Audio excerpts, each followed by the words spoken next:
ekkanisa eri Makerere erimu amawanga ga buli ngeri erimu abazungu aba buli kika gattako abayindi aba buli ngeri ze naliŋŋaanya okuva gye nsoma naye mwene ekkanisa nja kuyingira mulimu amawanga ga buli kika Yesu akuyita agendayo olabe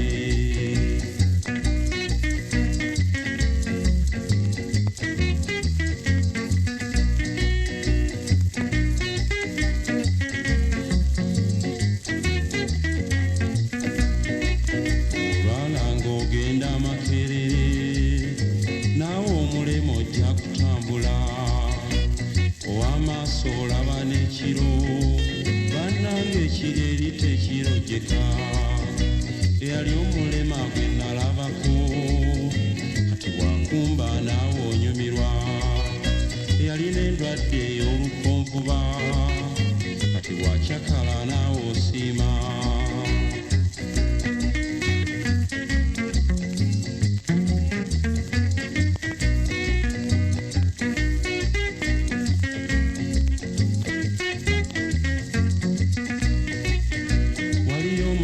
agenda nasaba wamma naawe n'omusaasira ng'ate okutemya n'okuzibula amaziga ne gakuyunguka bannanga amadiini tulina ntoko eyagugudde esaanya okusomwa yadde ebibi gwe bibanyokako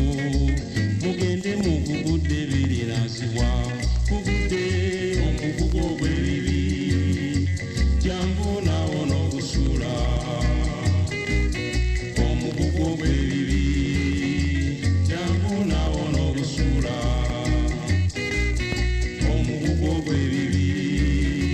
jangu nawo n'ogusuula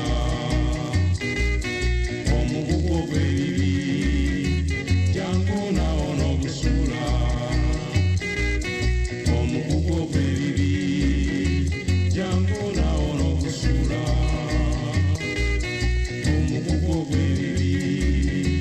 jangu nawo n'ogusuula omugugu ogw'ebibi jangu nawo n'ogusuula omugugu ogw'ebibi jangu nawo n'ogusuula.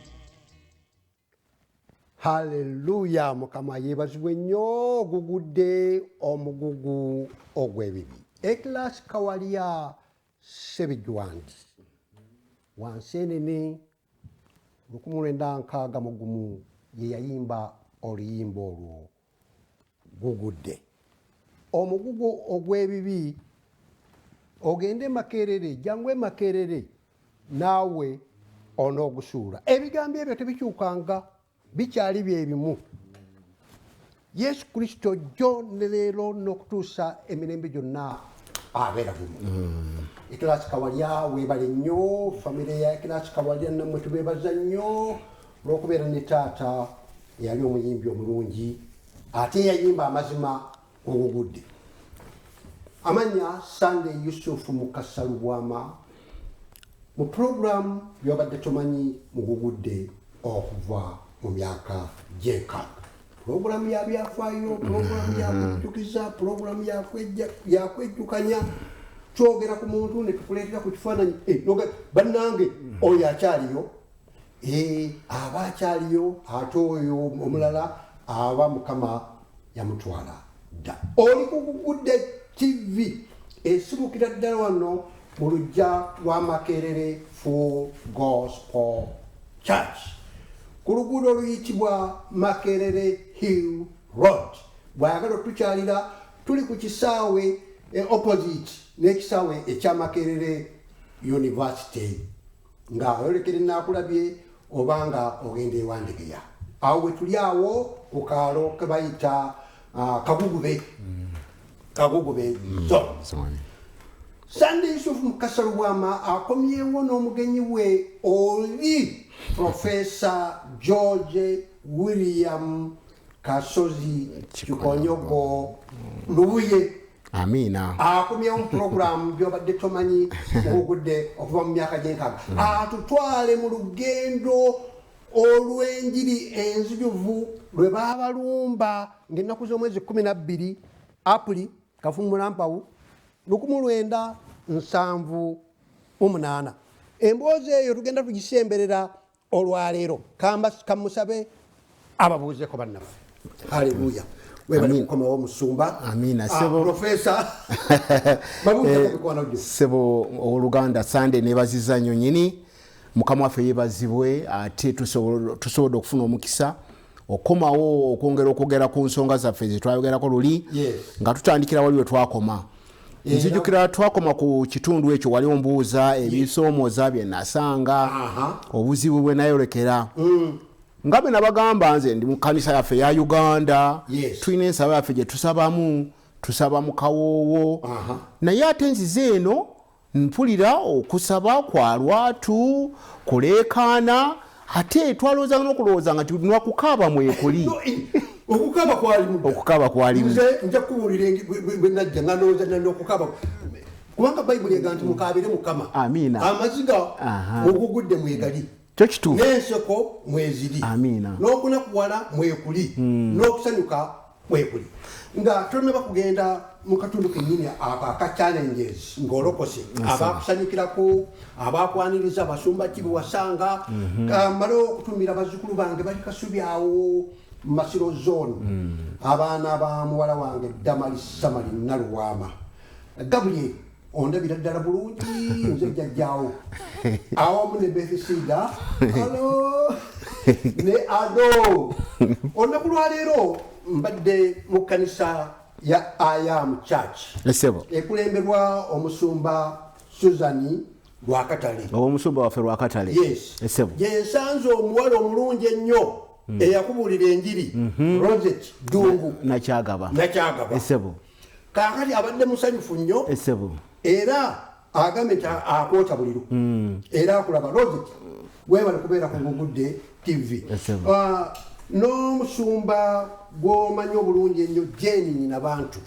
Yes, musumba oyo. Sekindi. Bonna bakutumidde nnyo. Amina. Era bakwegese amaaso. Mukama yeebazibwe. Tunabadde okugenda eyo kakoleyo olugambo lutonotono. Akatabo kabukedde akaleero. Esebo. Nakedde Kasoba nga kagamba nti Museveni ayimiriza omusolo gw'amayumba. Kirungi Sebo. Gubadde gututawaanya. Olina kusubira ennyumba oli mulwadde osanga ekufulu eri ku luggi. Kati ofuluutirewa. Ebo katubeereko. Naye ge mawulire ago. Museveni omusolo gw'amayumba aguyimiriza. Mukama yeebazibwe. Si byagugudde byabukedde. Mugende mukwatagane ne bukedde. Sebo. Webale kujja. Amina Sebo. Amina Sebo. Sebo challenges wetwaleko olokose Nakyagaba Mchala Dungu ng'olutanda kufuuka tanafumirwa natumuyita Nakyagaba nga basulewo omusumba akintu awo owa Dr. Kunuuka awo ne bakubuulira enjiri Joyce ne bakugamba nti lekera okufuuwa tasigala mbuga wenna emikono giddugadde oliko n'olufuumuuka Yesu wamba Mukama yeebazibwe ne bakubuulira enjiri ne bambulira enjiri nti sigala mukoze eki muvuddeko era namuvaako akati bagenda okukomawo ng'ofuuweeta ng'okommonta ne bagamba tufudde ekigambo tufudde kyanfumita Esebo omugugu ogw'ebibi n'engusuula olokose challenges abakusanyukirako bani abakuwalana genda maaso Professor kati nga benkugambye Esebo webale nnyo Esebo katuyite mu bwangu nga benkugambye nti nva mu kanisa ve ya Church of Uganda tusaba mu kimpowooze n'obwegendereza nzize eno ndabye abantu engeri gye basabamu yanjawulo nga bwogambye n'okaba kwalimu ekyo nno kyasooka ne kineeraliikirizaamu naye ate bwe natuulira ebyawandiikibwa negenda okulaba nga bwogambye nti ddala kintu kya Bwakatonda mukabe mwoyaga besanyu mwoyaga besanyu mwoyaga besanyu lyennyini akukabya akunyusa wena mwoyaga besanyu lyennyini akusesa akukabya nakusanyusa wena mwoyaga besanyu lyennyini. Amina. Kakati nzize nzijja mu kkanisa omwo nsangamu omwaka gungabe gwa 75 September nsanga omusumba waffe omukulu Joshua Kamyamusoke ya senior pastor nsanzeewo omusumba Joseph Mutebi yali amudirira n'omusumba Sali Samuel Sali nga yakuli abavubuka ne kwaya ate omusumba Mutebi yali ali mu Bible school nga bayambiwako n'omulala omusumba Obed Robert Rubayiza waliwo erinnya lyali twamuyitanga naye eryo ndoza lyo lyafa lyali abuto ye katugendere Rubayiza kati abantu abo embasanga ne batandika okunyaniriza nzize mu kanisa nali sigendangako mu kanisa ne banyaniriza bwe batyo ne banyaniriza nembeera nga ddala nempulira nga ddala nga ndi muntu aweeweddwe ekitiibwa neneyongera okujja nenzija nensaba newaayo naye ekintu ekyasinga okunkomako ebbanga nga liiseewo ngenda maze okubatizibwa mu mazzi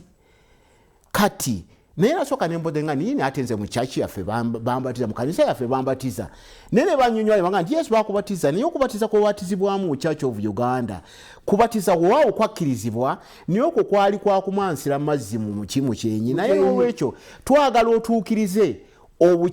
obutuukirivu bwonna ne baga yina yate nabatizibwa George William gerijja batize George William Bible mweriri ate lirimu tata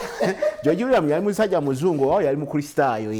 naye kakati oluvanyuma nakiraba nga nti okutuukiza obutuukirivu bwonna nga Yesu bambatiza kale ngenze batunyise mu kidiba kyaffe wano mu kanisa naye nga wayise wakaseera nsabye kakati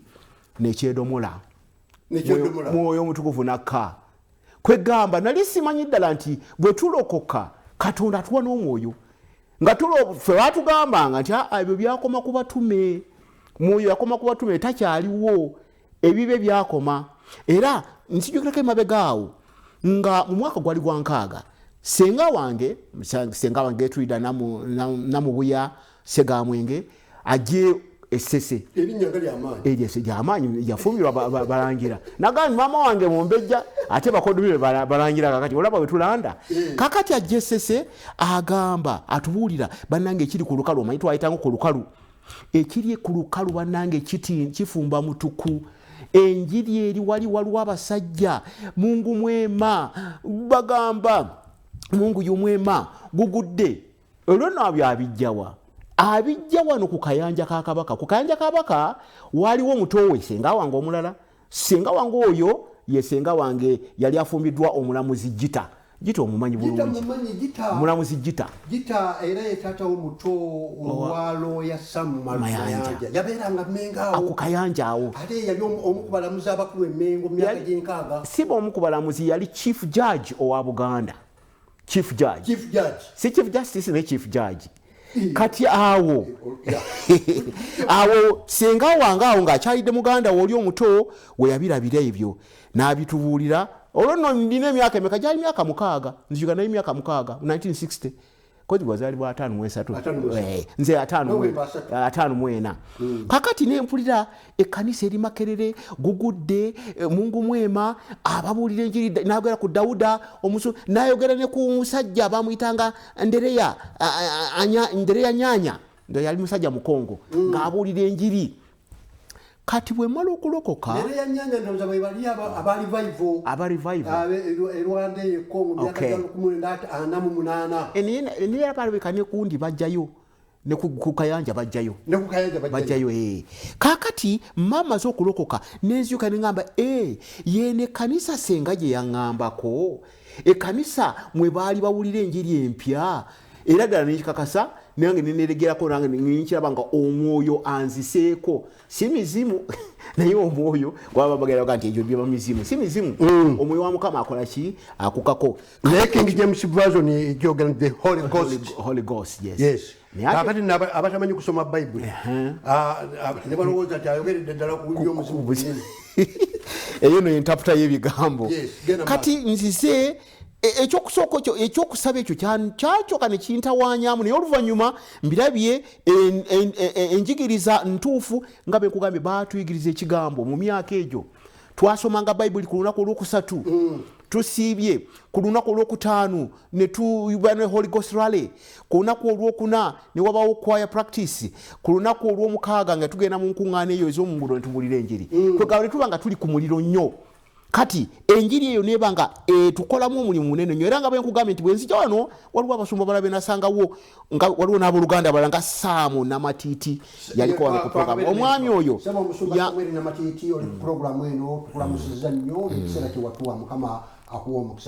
omwami oyo batukolamu omulimu munene nnyo kubanga bwe namala okulokoka bwe yalaba nti ndokose ddala n'akakasa ddala nti omuvubuka ono alabika ndowooza omulamwa kwali kakati nampa obuvunanyizibwa okusomesa ne Sunday school akessanyu essanyu awo kati nzize ntandise okusomesa Sunday school nsomesezza mu bakadde abali mu kibiina kyange ojjukira omuwooluganda omugenzi Erukaana Erukaana Kyobe ne maama Erukaana oyo yetekako obasikueteko naye olowooza linnya lyabwe lyakika bulamu okay ate ne lituukana n'obulamu Yesu bw'atuwa kati abooluganda Kyobe abo nga be bali mu kanisa nga be bali mu kibiina kyange abooluganda bassa gundi ziwa na bakabulu Buganda Paineto kati nembasomesa kati eri emabega era nali nfunye omukisa owooluganda Musonge omwami oyo namwagala nnyo omwami oyo antukolamu omulimu munene nnyo yatusomesa enjiri yetandikira jjinja ng'alina gita nga tatya kugenda mu nkuŋŋaana zebwe kubuulira njiri ate nga muyigirize nnyo yo omusajja asomye bulungi nnyo kati bwe nzija wano ne ntandika okufuna essanyu kuba nali mu nsi nga ndowooza nti kuba nagendanga mu dansi nakugambye wa kilasika wali awo Sebijwandi olwokutaano olwomukaaga nga tulumalaawo kakati nzize ebya dansi sikyagenda ebyomu firimu nga sikyagenda kuba nayagalanga nnyo firimu nga nyumirwa nnyo firimu Norman Cinema wano eyafuuka KPC nga njagala nnyo ne Odian naye kati nengamba yine asanyuka naye nagenda okulaba bwe najja mu kanisa saawulira kuba nti oba ninakuwadde naye nagenda okulaba nga nina essanyu n'okusingira ddala bwe twajja mu kibiina kino ekyabavubuka kye bayita Wells of Joy okijjukira oluganda essanyu lingi mu mwoyo gwange owange ekibiina ekyo ne kitukolamu omulimu munene nnyo era bajjanga abasumba omusumba omukulu omusumba Sali mukyala Suzani ne batuyigiriza ekigambo omukristaayo abeerawo atya era nzijukira owooluganda Namatiiti lumu yajja n'abuulira ekigambo awo yali atubuulira ku obulamu bw'ensi nga bwe bulinga amakoola leero beera nago n'atujjukiza olugero lw'abasajja abayonaani abaddukanga emisinde ne babawa engule naye ate engule eyo yadde bagikoleranga ne balwa naye ate engule yali yaki yabikoola era ng'ewotoka nekola nedda ebyo byengule nze besibiriimu ebyengule bindekese ndi mu ngule ya Yesu eyammwe eyabavubuka eyammwe eya Yesu yengule kakati wunzika ku happiness olete ne challenges kuba twagala okuyingira mu lugendo lwa Idi Amin ka challenges ezo nga bwe nkugambye nti abantu bangi abo abaali bamanyi ne baga omuvubuka ono ddala anaasobola yagambye mbw alokose waliwo n'abavubuka abamu abaali mikwano gyange ne baga oyo amala budde nnaku 2-3 ajja kuba nga akomyewo ate nakugamba nti nali ntambula bubi nga sitambula bulungi era n'abavubuka abo abamu abaana be nabeeranga nabo baga nti oyo muleke nnaku 2 ajja kuba 3 ennaku 3 ajja kuba nga oba be bazitonda be bannannyinizo naku 3 Kasozi ajja kubanga akomyewo ne Mukama yeebazibwe nti yadde byabeerawo saatiribira saakola ki abewaffe basanyuka kuba nalekayo sigala naye banyiiga kuba ate nali nzize mu ddiini empya ne beerabira nti oba oli mu Church of Uganda oba oli mu Gugudde oba oli mu Deliverance Kristo y'omu abamu kye beerabira ekyo naye ate nno esebo ffe tetuli ddiini mpya bw'ogenda mu byawandiikibwa senga tubadde tuzze nabyo esebo Pentecost yatandika dda Amina eri mu myaka egyedde okuviira ddala mu lubereberye kaakati ate gundi n'agiza obujja kabaka Dawudi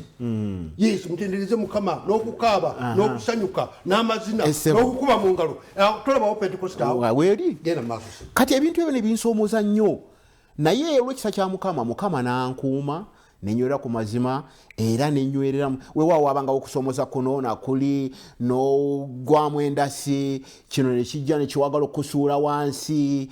naye mu byonna Mukama n'annyamba nensigala nga nkoze eki onywedde ani akuchallenge aha abakuchallenge nga babanga bangi ku mulimu kubanga wali musomi wa birango ku radio nasoma kwa birango ku radio Uganda era wanango kati n'obuzibu bwe bwajjira kati ndokose kati wabangayo okusoma ebiga twabitanga mutuluuki oba bali ku radio eri wananga abakola ku radio ababijjukira mutuluuki oyo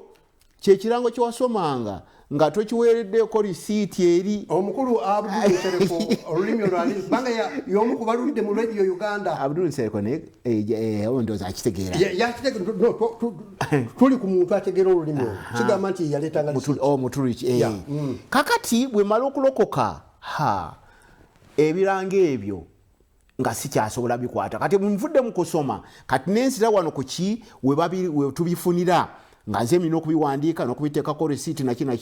naye nga bajja ne bangawo okunkuba ekiiso jangu obivuze nga nti abanange kijja kugendako naye nga abantu balowooza abamu olulimi omucuba terulina bakubeerayo olucupa balwogeranga mutuluuki waliwo eyazaala abalongo ebikukusanga eno n'asoma bino naye ng'asoma ku supiidi salongo John yagenda okujja ati yansangawo era ffe ayinza okuba ayinza obutaboyali Salongo John kakati ekyo nekinsomoza nnyo kati naye olwokubanga nali ndokose ebiranga ebyo nga sikola ki nga sibikwatako era nga nkolera amazima nga sikwatako ku kirango kiri kikyamu nga olwondokose amina haleluya nabiri bye nagendangamu bye nakutegeezaako lisagala kubiddamu nga sikyayitayo eyo mu mpitambi eyo nga sikyayitayo esebo kati okusomoza kwali kw'amaanyi naye nga bwe nkugambye ekisa kya Mukama ne kituyamba ne tubivuunuka haleluya esebo Sister Rose Kidungu Mukama yebale okukozesa Joyce Nabitosi Emiko Florence Nasozi anti kati kiri bwe kiti Nabitosi Nabitosi na Kyagaba ne Nasozi bali babeera wamu era oluvannyuma Nabitosi gondi mukyala Sande ajja kujulira mukyala Mukasa Oluganda lunsobedde mukyala Mukasa kati era obudde gye bwagenda bweyongera ate bano Bannabitosi ne babanga ate kweganga sikyabeera kumpi nabo kati ate nga andi okumpi ku lusegere ye Nasozi ono bali gwe kati njogera ku Nasozi yayita nabeera mukazi wo wayita naba kumuwasa wayita naba kumusasulira amina kale kati Nasozi ono mukyala w'Oluganda wange kuba Kasozi na Nasozi naye ate ye wanjovu oba wanjovu kale mwanyinaze kati alina mukwano gwe Sara Kasasa era babeeranga bonna nga basoma bonna bwe tutyo ne tubeeranga kumpi nabo naye nga bw'omanyi ebyabavubuka ekiseera kyatuuka mukulu Kasasa n'atambula amakubo agage naffe tutambula amakubo agaffe Mukama yeebazibwe amina Mukama mulungi nnyo amina challenge zibaawo ng'omuntu olokose ne bakuwa ennaku ne bakuteeka ku minzaani abalala ne bagezaako n'okukolimira naye n'ebikolimo nga tebiina gye bigenda tebiina gye biva wadde gye bigenda naye Yesu n'akuyimiriza n'akutaasa nebaza Mukama nti obadde omusajja w'amaanyi Mukama n'okuvunula n'obuweereza abantu bayinza okubunyoomanyooma naye wenkanira ddala n'oyo abuulira era abavunuzi bwe baba ku bituuti kyetuba twagala okubayisa obulungi bw'aba akoze ensobi togigololera awo otwale mu kasenge muganyivunulayo oba wakoze naye awo kubanga oyo abeera mubuulizi munno haleluya amina kakati katugendeko mu control room naye nga tunaba kugenda mu control room sooka otumire ku mukyala wo Ruth sebo webale nnyo sebo njala okutumira mukyala wange Ruth Kasozi Kikonyogo LUBUYE atudde awo mu Busega abaana bange Priscilla Tendo Namubiru ne Timothy LUBUYE bonna mbalamusizza batumidde Haleluya. Amina. Njagala okusaba producer waffe omulungi ennyo Innocent Kiza n'omwami Matovu Edward batutwaleko mukummulako obulango bube butono ddala kubanga tukomawo n'emboozi gaggadde eya Idi Amin alumba ekkanisa atandiikiriza atya omukulu George William Kasozi Kikonyogo emboozi eyagirina mu bujjo baani be baasiba baani be baata baani abadduka baani abaabega ekkanisa control room.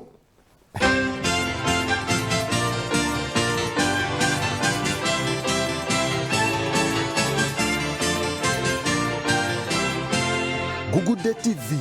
erungamizibwa ekitongole kya Uganda Communications Commission.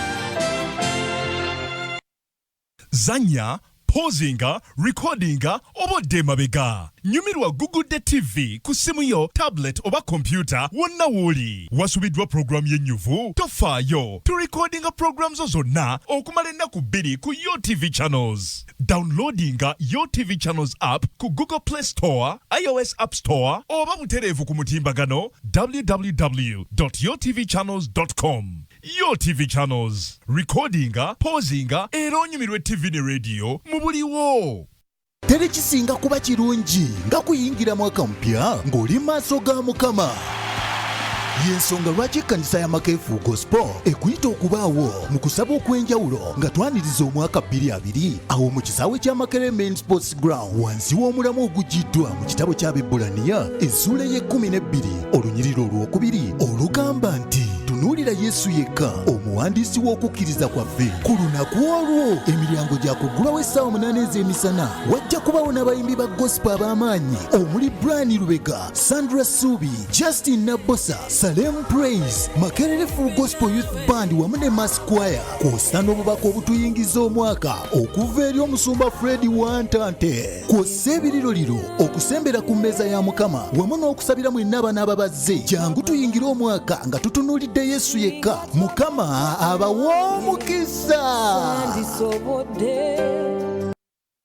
Omusingi ogusooka kikulu nnyo eri omwana naddala ng'ayise emikono emituufu. Shine Nassale and Daycare ekireka Kamuli Zone C ng'okyamidde ku Global Paints. Kati ly'essomero ettuufu okutwalamu omwana wo. Abasomesa tulina bakugu beereere nga n'embeera omwana mw'asomera mpitirivu kubanga tumuwa n'ekyokulya ekijjudde ekiriisa mu budde. Kati nno abazadde b'ebbanda Bweyogerere, Naalya, Mbuya n'awalala wangi tubasaliddeko ekyensuso ku bisale nga tugaba n'ebbasale eri abazadde abatesobola bulungi mu bya school fees. Mu kiseera kino tuwandiika abayizi abapya mu baby class ne top class wali ku ssomero. Okumanya ebisingawo kubira omukulu w'essomero ku 0787 55 63 oba 0701 89 09 ne 0785 02 11 33.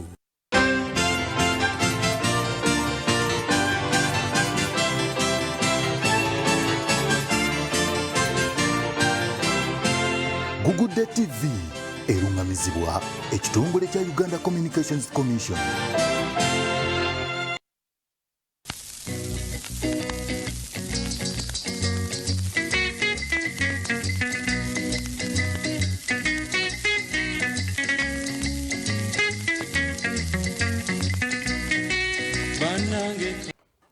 Haleluya. Mukama yeebazibwe nnyo oli ku Gugudde TV munnaffe gwe eyakatwegattako mu pulogulamu ebyafaayo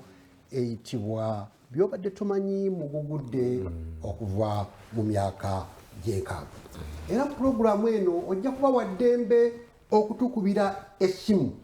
yaffe eri 0788 14 0788 140 741 eyokubiri 0200 90 40 10 0 200 9 ana 10. Mu mboozi wakati osobola okubuuza omukulu Professor George William Kasozi. Kakati tutandise olugendo lwa Idi Amin atetenkanya akijjanya ayigganya ekkanisa z'abalokole mu Uganda. N'ekkanisa gye yasingira ddala okuyisa obubi yeyagugudde bannange Idi Amin okugamba nti yayigganya ekkanisa yagugudde yalina mputululu katuwulire ebiva ewa Profesa George William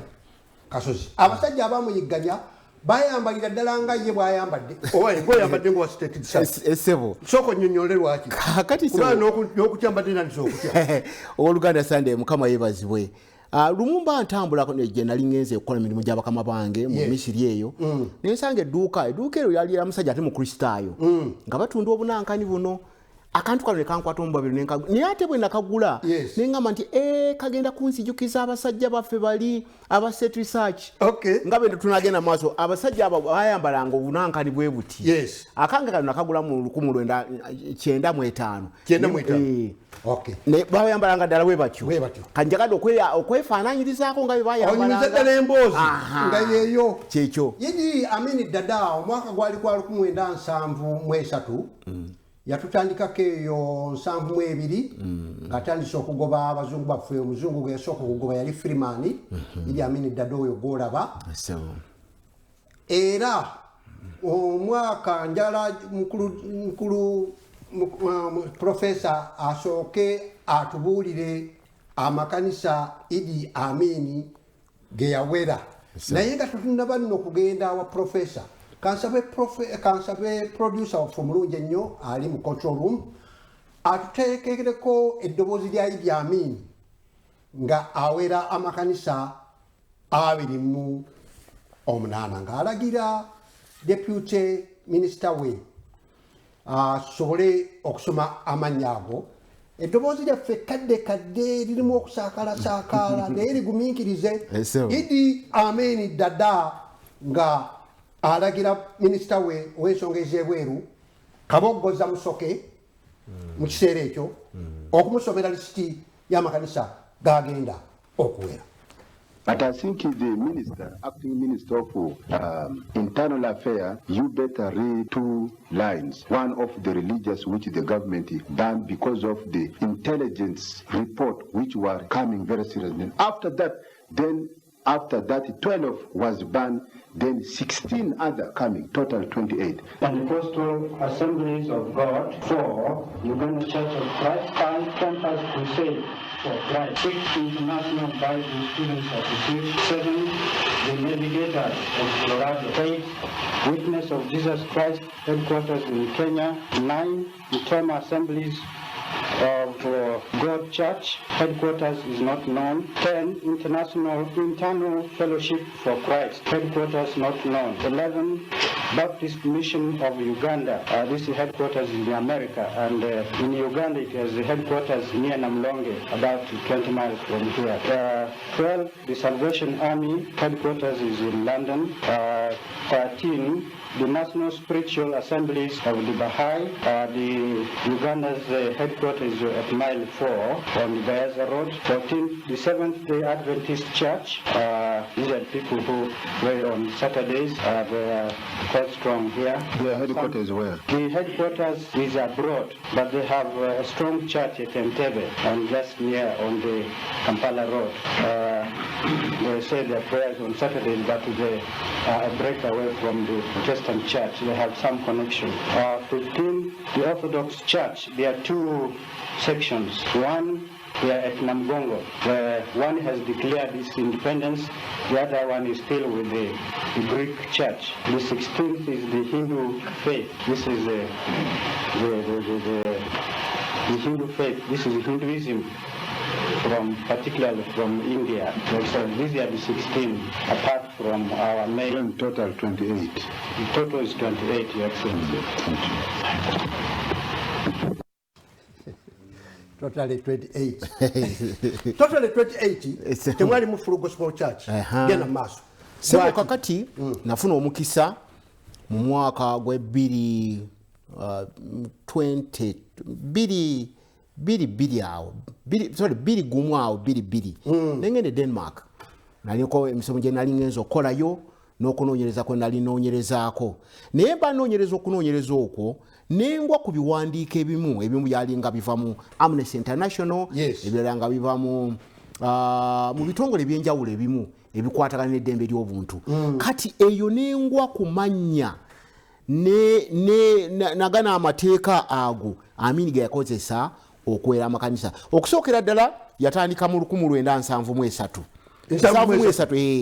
73 yateekawo etteeka eryali liwera amakanisa gano era etteeka eryo baliyitanga statutory instrument number 63 of 1973 oba ekiragiro ekyenkaaga mu 3 nga kyakolebwa mu mwaka ogwa 1973 ekiragiro kino kyaliko amakanisa gano United Pentecostal Churches, Elim Pentecostal Evangelistic Fellowship of Uganda, Pentecostal Assemblies of God, Campus Crusade for Christ, International Bible Students Association, Navigators of Colorado, Uganda East African Yearly Meeting of Quakers, Child Evangelism Fellowship of Uganda, Emmaus Bible College, Bible School, Legio Maria eno yabajaluo Kenya of Africa, Jehovah's Witness. Etteeka lino statutory instrument eno bagiteeka mu gazeeti era nekubibwa mu gazeeti ng'ennaku z'omwezi 11 omwezi ogw'omukaaga mu 1973 kati ate mu 1975 ne bajja bayongerayo statutory instrument endala statutory instrument tenaba kujja tulowooza tulungi eyo statutory instrument eyo yayongeramu amakanisa oba enzikiriza 2 eya 1975 nga kuliko Ahmadiyya Islamic sect abasiramu nabo abatwaliddemu abaganda abatwaliddemu genda maaso Ahmadiyya nno bano be bali wandegeyo nate nasomerawo omanyi bo baganda bannaffe abo Ahmadiyya bose bayimbwa bwannalukalala era bakkiriza bulungi n'okubuulira enjiri twagendanga wetubuulira n'enjiri kakati ekitundu ekyokubiri era ekyaweerebwa yeya Isa Masiya Church waliwo giwuliddeko Isa Masiya abamasiya abamasiya abo nabo ne babakola ki ne babawera mu mwaka ogwo ogwa 1975 kakati oluvannyuma lwa byonna ne wabaawo etteeka eddala eryakolebwa mu 1976 mu 1976 eryo lyayongerako amakanisa wano sigala bamangu naye waliwo amalala ge bakola ki ge bayongerako erya 1976 kakati eryaffe lye lya 1977 lyateekebwawo ng'ennaku z'omwezi 2 omwezi ogwa Septemba kozi mu Luganda September kasambula naye mutunda mu 1977 etteeka lino nno ku luno lyazingiramu ne Makerere Gospel Church kakati wulira etteeka lino bali bayita statutory instrument number 76 erya 1977 era lyawera amakanisa 27 nga ge gano wano wammanga mulimu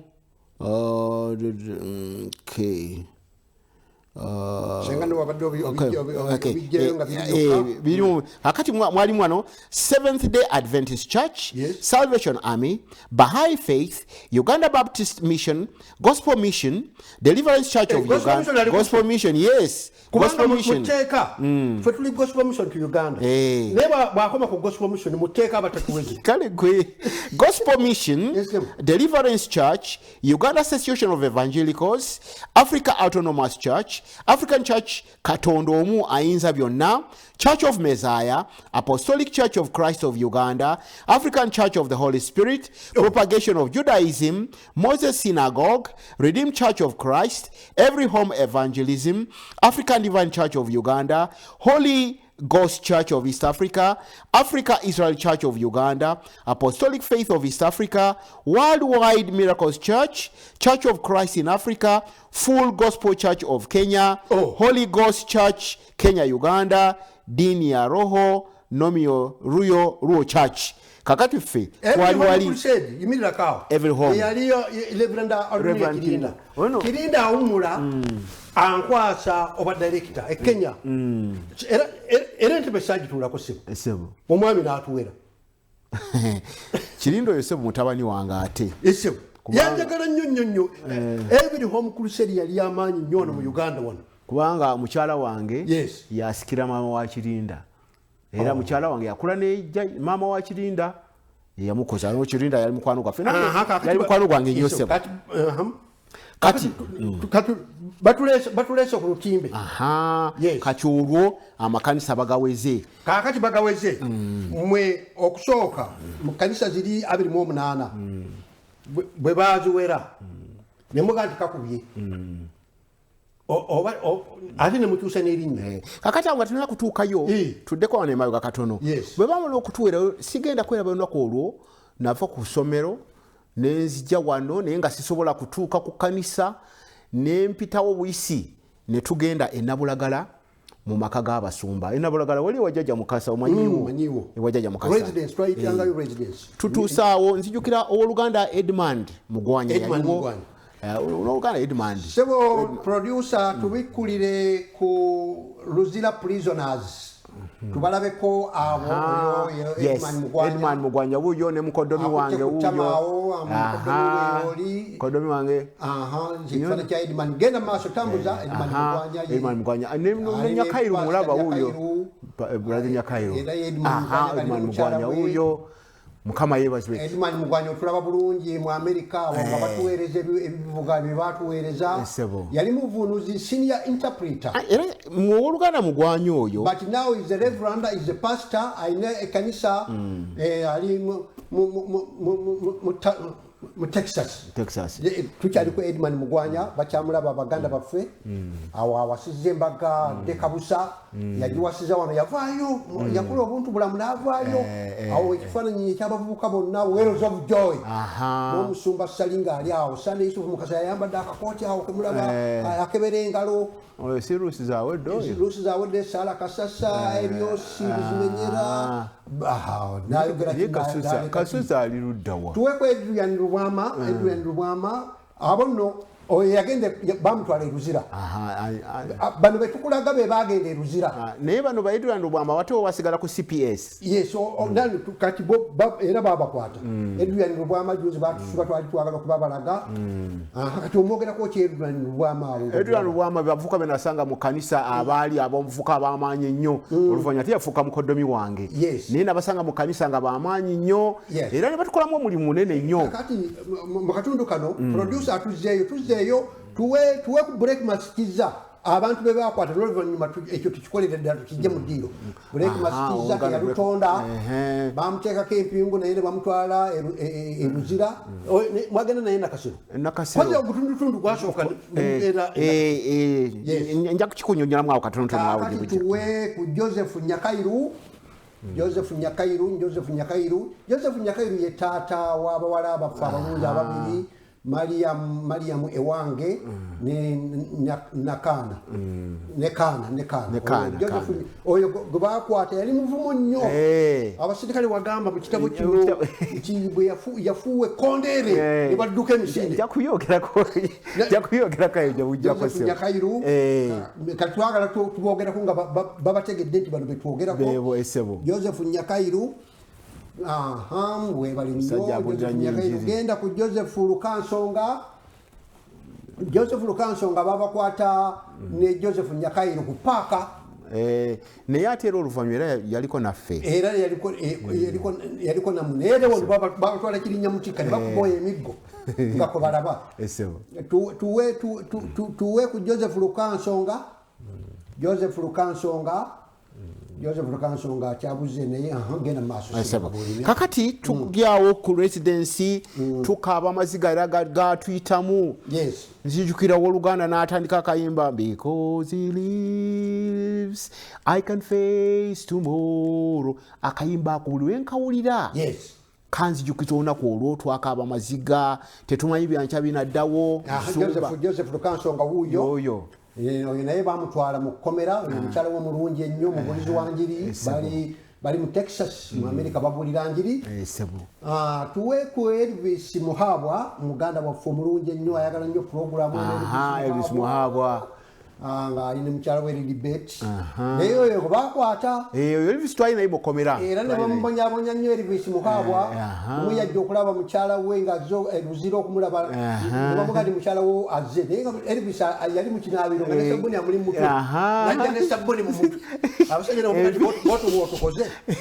ne bamutwala n'ensubiri ne bazisalaasala ne bazijabulajabula Elvis Muhabwa yali mu green nani Musumba Mutebi Sande Yusufu Mukasa Pastor Obedi awo nga tukyalidde wano Muganda waffe atwagala nnyo era y'omu kubatuweerezawo n'ebintu ebirungi ebyokubuulira enjiri Elvis Muhabwa we greet you in the name of Jesus Christ atwali Nabugabo Elvis Muhabwa yali ku mukono ogwa ddyo bala omu babiri basatu Elvis Muhabwa y'oyo yawo nabona abasajja babyafaayo abali awo gwamba ku mukono ogwa kkono no ku mukono abalaba TV kati Elvis Muhabwa kakati tuwe Kasozi Kikonyogo tuwe Kasozi ekifaananyi kya Kasozi Kikonyogo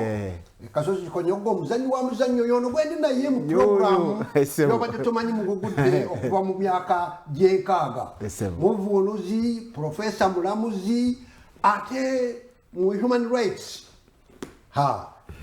senga government mutwere ekifo eky'amaanyi njagala kusomesa sagala bya government njagala bya kusomesa tuwe Robina Mayanja omukyala Robina Mayanja teyalutonda bamutwala mu kkomera Luzira ne Idisi yangamba nti yalusomoka Idisi kyasata yalimu mukyala Nakamya yali mu kigoye ekimyufu ekitengi ekimyufu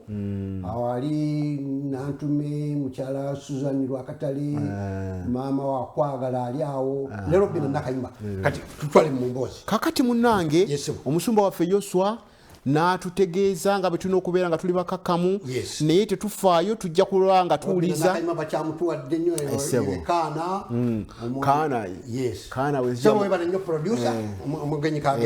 kakati ssebo omusumba Joshua n'atukumaakuma n'atugamba tuleme okutya naye n'atugamba nti tugenda kubaako kye tukola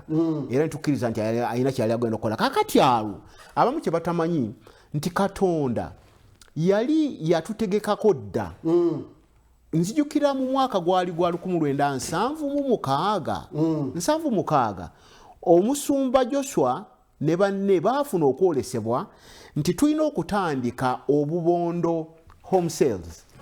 yes nga bagamba nti ekiseera kijja kutuuka wabe nga tetukyasobola kukuŋŋaana era n'olwekyo kiba kirungi bwe tuba nga tulina obubondo home sales kyaliwo omusumba Joshua ne bakitandikawo era ndowooza n'omusumba Mutebi basobola okujjukira kati ne tutandika era bwe tutyo bwe twagenda ne tutandika okubeera mu makanisa gaffe ag'ekyama eyaffe yali wano mu nnyumba ya Dr. Barnabas Kununka wano kati bazimawo n'essundiro ly'amafuta endala zaalinga wa Oluganda Sam Mayanja waliwo endala waliwo ezaali enabweru zaali kanisa zaalinga oba 7 ze twali tumanyiiko naye nga tusisinkana mu kyama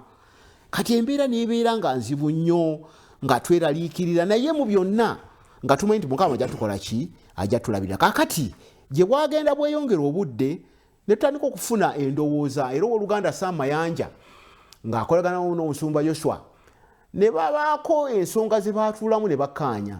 omusumba Joshua nga yawabula mu by'omwoyo omusumba Mayanja Oluganda Mayanja nga yawabula mu by'amateeka yansomesa n'amateeka ago yansomesa kamateeka nga Professor producer tujjeyo tulage ku Sam Mayanja mu layini eri yaffe empanvu ojja kulaba Sam Mayanja genda maaso nga bonyese kakati ne basalawo ne bagamba nti kakati engeri gye batuweze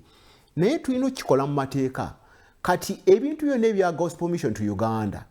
tuteekawo kampuni endala ewandiisibwe mu mateeka kati ebyobugagga byonna amakanisa n'ebizimbe byonna ebibali ebya Gospel Mission to Uganda ne Full Gospel Church bitwalibwe kampuni eno empya era bwekyo kyakolebwa Sam Mayanja yoyo webale nnyo sebo producer lawyer waffe omusomesa wange ebyo yali lawyer wa kanisa ya Makerere Full Gospel Church we batuwambira yakola nnyo omulimu oyo yali mulenzi muto n'agende wa AMIN n'agamba nti bano badde era tujja kumuleeta tujja kuyimiriza mu katono ebujjaawo nja kugamba tuleete ku Sam Mayanja weeyo sande emu ate yagenda atya wa Idi Amin oyo yes kakati ne bateekawo Glad Tidings Church of Uganda bayiwandisizanga company mu mateeka kati nga bwe nkugambye nti mu mateeka tewali etteeka Amin lye yakola lyali liwera amakanisa gano lyalimu ebituli era bwe bw'osoma ekitabo kyange kino ojja kulaba mwalimu ebituli ebituli ebyalimu nti ebitongole bino byonna byoweze kakati ebintu bye balina ebyobugagga byabwe obikoze otya kubanga tebyawerebwa oba gavumenti yabitwala kati mu mateeka olwokuba tebyawerebwa byo byalina okubeerawo era bwe banga byaliwo ekitongole ekirala kyonna ekiba kizzeewo oba ekkanisa endala oba kampuni yonna ebezeewo yaddembe okutwala ebintu ebyo kuba tebiwobeddwa gavumenti teyabiwoba era byaliwo kati bwe tutyo amakanisa gonna n'ebyobugagga byonna ebya Gospel Mission Full Gospel Church nebigenda mu Glad Tidings Church bwe tutyo tujja wano tutandika enkuŋŋaana zaffe zawerera ddala enkuŋŋaana olwokuba temwewulira eri nga babaweze nedda kati batuweze kati kyenkugamba kiri mu mateeka kirimu ekiti nti olwokuba nga twali tuwereddwa etteeka teryagamba nti ate tewabangawo kanisa ndala etandikibwawa era balwera bwe mutyo sebo twakolera mu mateeka kubanga omwomisa Mayanja ngeyansomesa amateeka era nga byangu kakati tutandiseewo kampu etteeka ekanisa endala bagise Glad Tidings Church of Uganda nga bwe nkutegeezezaako wadde ebyobugagga byonna ebya Full Gospel Church bitwaliddwani Sam Mayanja yabikola ye namateeka waffe musajja muvubuka yasoma amateeka yamwenye munabuddo okimanyi nti munabuddo Sam Mayanja munabuddo era Sam Mayanja producer tukomya wano mu studio mbalage kitabu kyakawandiika kyamagezi nnyo bakiyita Council Mayanja bakiyita guides bw'okusoma kirungi nnyo nja mumuleeta genda mu maaso naye ate nakali akati okayawandika okerabidde kayawandika n'omusumba Joshua the church that fought Idi Amin nkalina nina omuntu gwe nakaazika nze nkalina ojja kumpa mukulu esebo era mu program ejja tulina okukalaga njakaleeta nkalina kakati munnange ng'olwokubanga etteeka liri ate liwera kanisa ndala yonna kutandikibwawo netutandikawo kanisa endala empya Glad Tidings Church of Uganda ebyobugagga byonna ebya Full Gospel Church Gospel Mission byonna kakati bikoleji biwereddwa Glad Tidings nga n'ekizimbe kyaffe kino kwe kiri bwe tutyo ne tukola omusumba ne bakola enkuŋŋaana ebintu mwabikola ku lwammwe abakkiriza temwabayita kuteesa kubanga fe tuwaayo ekimu ekyokumi fe tuwaayo ebintu byaffe mubijja mutya mu Full Gospel Church ne mumutwala mu Glad Tidings kaakati kyaliwo ekiti ebiseera ebyo omanye embeera bw'ebeera eyakanayo kyani kasandali enswa bw'ekyusa eriiso nga nawe okyusa envubo gavumenti naffe yatukyusa naffe ne tukyusa envubo ekyo tukisanga mu tteeka ki esande oli mulalu nnyo kakati katembawo sande musibu nnyo kakati tugenze tutandise omusumba wewa tebakonsultinga tebabuuza kubakkiriza naye ate nga bwe nkugambye teyali tekyetagisa nga tobabuuze nti abange mujje tukuŋŋaane kakati omusumba yaliisa endiga oba endiga ze ziriisa omusumba yalina okuwabula endiga n'olwekyo omusumba kyakola nze sikimwenenyaamu kaddemu awo endiga teriisa musumba ebiseera bino sebo endiga ziriisa abasumba bikyuse nnyo kati genda kululi omusumba ga yaliisa endiga okugiriisa bwe ngamba okuliisa kyeŋŋamba nti alina okuwa obuwabuzi endiga teyinza kutandika kugamba musumba nti kakati tutandule tugende eri amazzi amateefu omusumba yagikola ki yagitwala lwekyo omusumba yalina eddembe lyonna n'obuyinza okuwabula nga bwe yalaba okuwabula bwe kwali kugenda kakati tutandisewo nakaniye olukuŋŋaana olwasooka lwagenda bulungi olwokubiri ne lugenda bukwakku olwokusatu tewali yatunyega damu olwasooka njagala owulira omuntu oyo ateredde ku ntebe tujja engeri gye bagenda bakwatamu otuwe n'ennaku z'omwezi olwasooka lwaliwo ennaku za mwezi olunaku lirina okuba nga zaali nga lukwata ku ki anti olukuŋŋaana kati olwo kanisa ekomyewo kati mumatiririza ddala abakristaayo tebabawamba awo yakowa bwe yaza obusibe wa sayoni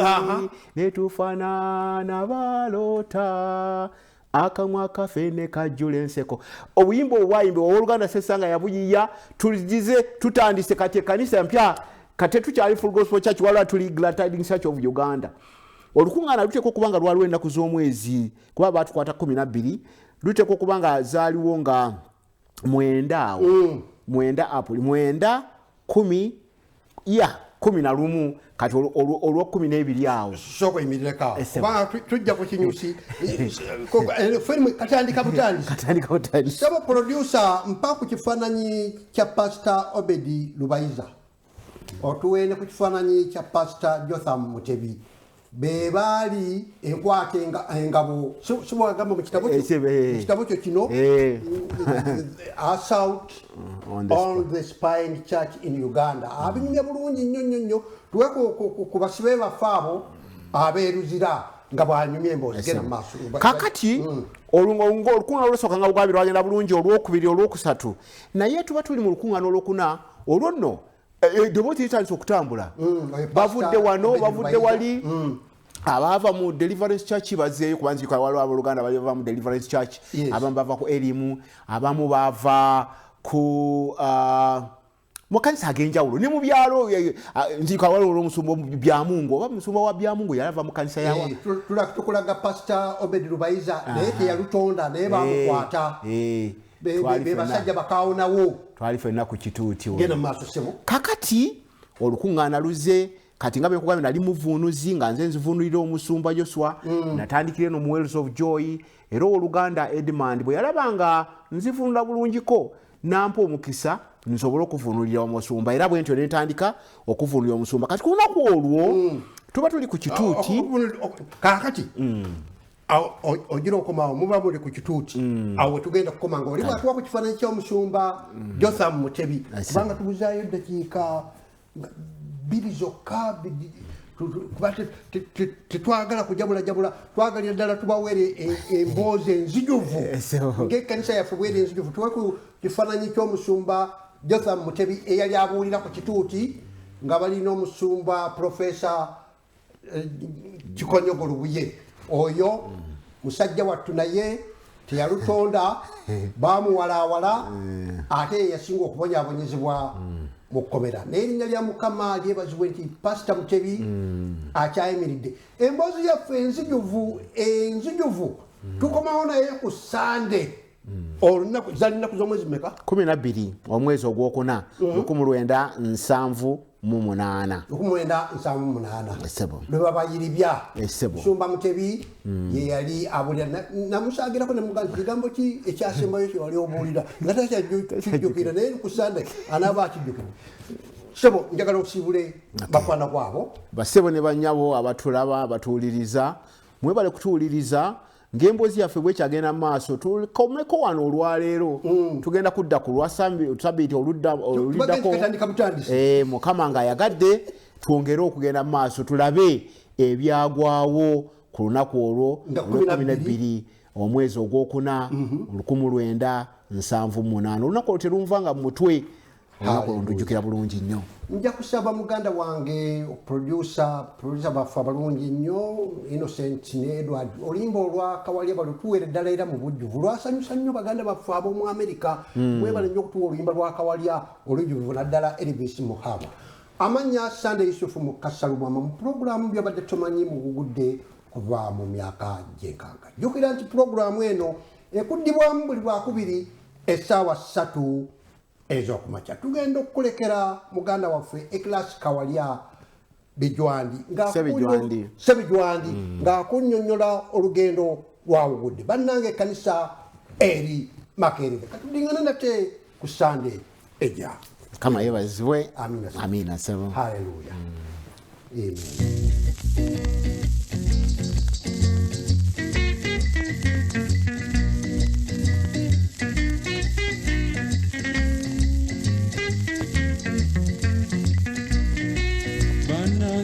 ekkanisa eri Makerere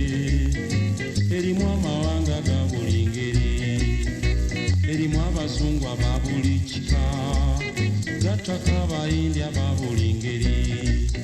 ze naliŋŋaanya okuva gye nsoma naye mwene ekkanisa nja kuyingira mulimu amawanga ga buli kika Yesu akuyita agendayo olabe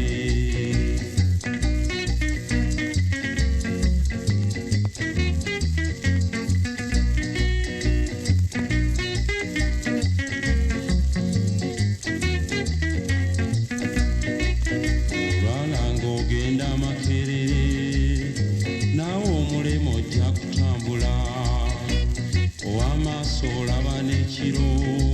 bannange ekiro eri tekirojjeka eyali omulema gwe nalabako kati bwakumba naawe onyumirwa eyalina endwadde ey'olukonvuba kati bwakyakala naawe osiima